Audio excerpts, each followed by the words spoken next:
Good morning. मेरा जो अगला नेक्स्ट वीडियो है कॉस्ट अकाउंट में वो है कॉन्ट्रैक्ट अकाउंट के ऊपर। ठीक है, तो आइए ये पूरा नोट्स जो है जो मैंने कॉन्ट्रैक्ट अकाउंट के ऊपर बनाया है, सबसे पहले मैं इसे अपने वीडियो में इंट्रोड्यूस करूँगा। देयर आफ्टर इसके ऊपर कुछ क्वेश्चंस को सॉल्व करूँगा और वो मैं अपने चैनल्स पे डालूँगा। तो आइए देखते हैं। सबसे पहले यहाँ से स्टार्ट करते हैं। Contract account debit side.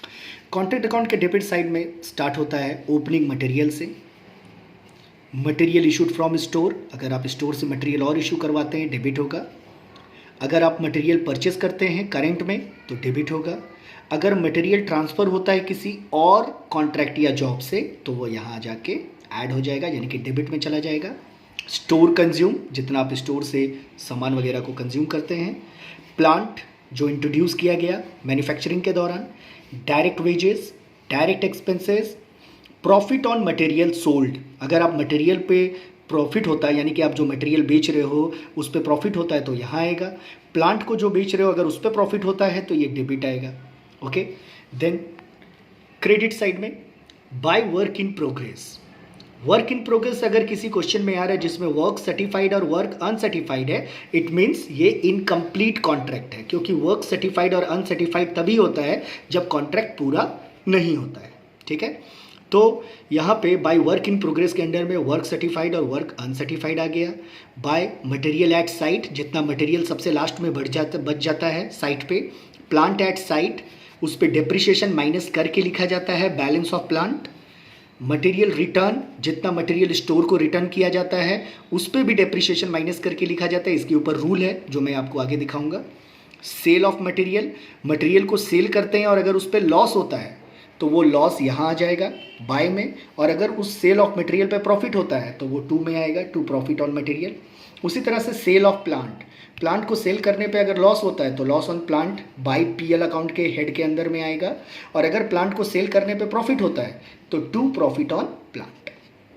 Then profit and loss का दो आइटम तो मैंने बता ही दिया आपको कि वो आपका loss due to sale of material, loss due to sale of plant. But rest of the item है, अगर प्लांट डिस्ट्रॉय होता है तो बाई पीएल में आएगा। मटेरियल स्टोलन, चोरी होता है तो बाई पीएल में आएगा। मटेरियल लॉस होता है तो बाई पीएल में आएगा। तो कुल मिला के मेरा डेबिट का आइटम हो गया, क्रेडिट का आइटम हो गया। अब by material transfer to other contract, अगर मेरे इस रनिंग कॉन्ट्रैक्ट से मटेरियल को अदर कॉन्ट्रैक्ट में दिया जाता है तो पॉइंट टू बी नोटेड, जितना भी मटेरियल मेरे पास है डेबिट साइड में इसमें से मटेरियल को ट्रांसफ़र किया जाता है तो ये बाय में आ जाएगा, by material transfer to other contract. और अगर प्लांट को दिया जाता है तो by plant transfer to other contract. अब टोटल क्रेडिट में से डेबिट को माइनस करेंगे, बैलेंसिंग फिगर आएगा टू बैलेंस सीडी। अब ये टू बैलेंस सीडी जो है ये आपका वो प्रॉफिट है जिसको दो पार्ट में करना है हम लोगों को। ठीक है, तो ये टू बैलेंस सीडी को हम लोग नीचे लेके आते हैं by balance BD, balancing figure. अब यहाँ पे टू प्रॉफिट एंड लॉस, देखिए यहाँ मैंने लिख दिया रूल, यानी कि एक रूल के बेस के ऊपर प्रॉफिट में ट्रांसफर किया जाता है, और बाकी जो बचता है balancing figure to work in progress. तो ये जो रूल लिखा है मैंने इसके ऊपर रूल है, आइए देखते हैं क्या रूल है इसके ऊपर। तो ये रहा इंपॉर्टेंट रूल जिसको हम लोग सभी को फॉलो करना है। तो सबसे पहले इंपॉर्टेंट रूल में, if the total debit side of the contract account exceed the total of the credit side of the contract account.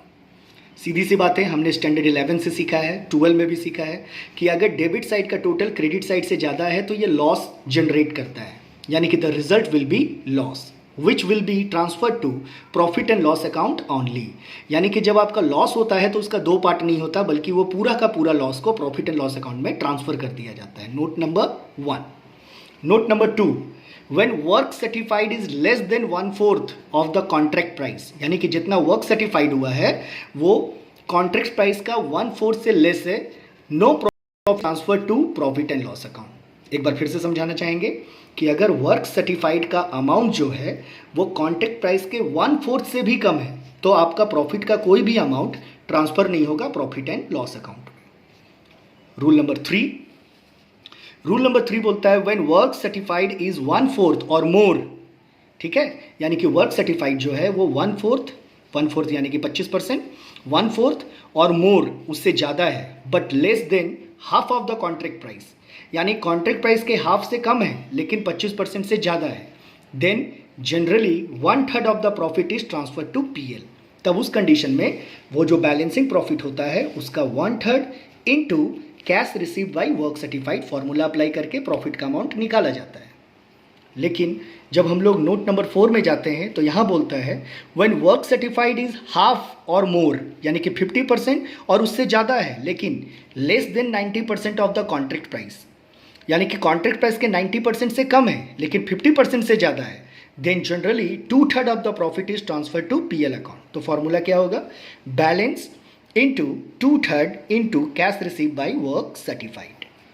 Then rule number 5, when contract is near completion, then the estimated profit should be calculated on point A, यानी कि जब contract just complete होने के base पे है या बस एक हफ्ता के अंदर कॉन्ट्रैक्ट हो सकता है, कंप्लीट हो सकता है, सॉरी, देन एस्टिमेटेड प्रॉफिट, जो आपका प्रॉफिट निकला है, estimated profit into work certified by contract price, ये फॉर्मूला लगेगा, या फिर estimated profit into cash receive by contract price. इन दोनों में से कोई भी फॉर्मूला हम लोग as per as question apply कर सकते हैं। तो ये था मेरा कॉन्ट्रैक्ट अकाउंट और उससे रिलेटेड रूल, लेकिन वीडियो अभी और लंबा है, थोड़ा सा आप लोग वेट करेंगे क्योंकि सारा रूल्स मैं यहाँ पे आप लोगों को देने वाला हूँ।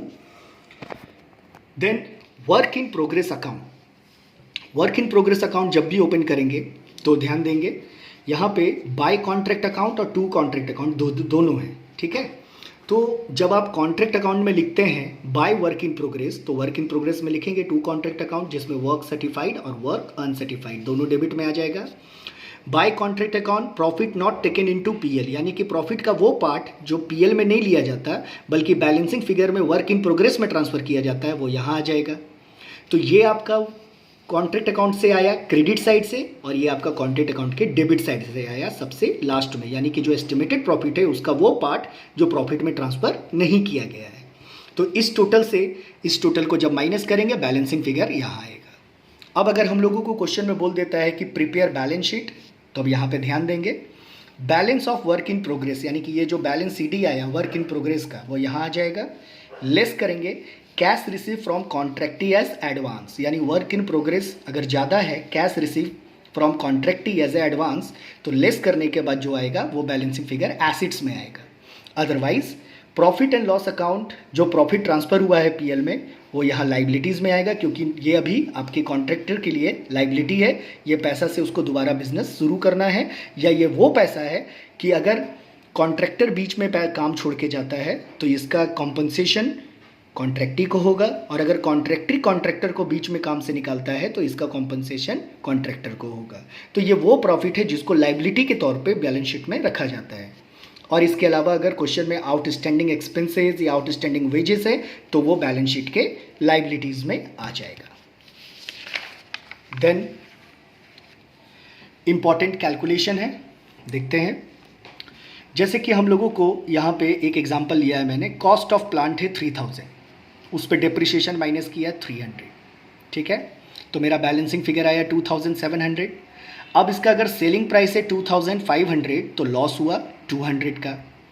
अब ये जो लॉस हुआ 200 का ये आपका बाई पीएल में जाएगा, और सेलिंग प्राइस जो है ये आपका लेस सेल हुआ है तो ये भी आपका बाय सेल ऑफ प्लांट करके कॉन्ट्रैक्ट अकाउंट के क्रेडिट में जाएगा। वर्किंग नोट नंबर 2 जो है calculation of plant in hand, मेरे हैंड में मतलब मेरे हाथ में अभी कितना का प्लांट है ये निकालने के लिए total cost of plant installation, यानी कि 27,500 प्लांट का परचेस प्राइस है एंड 2,500 उसके इंस्टॉलेशन पे लगा, यानी टोटल 30,000 कॉस्ट ऑफ प्लांट हुआ, जिसमें से plant return to store minus हो जाएगा। कॉस्ट ऑफ प्लांट सोल्ड, याद रखिएगा सेलिंग प्राइस नहीं लेते बल्कि उसका कॉस्ट प्राइस लिया जाता है जितने का प्लांट बिक रहा है। तो cost of plant sold minus होगा, और प्लांट स्टोलन 1000 का प्लांट चोरी हो गया तो टोटल 4750 माइनस होगा।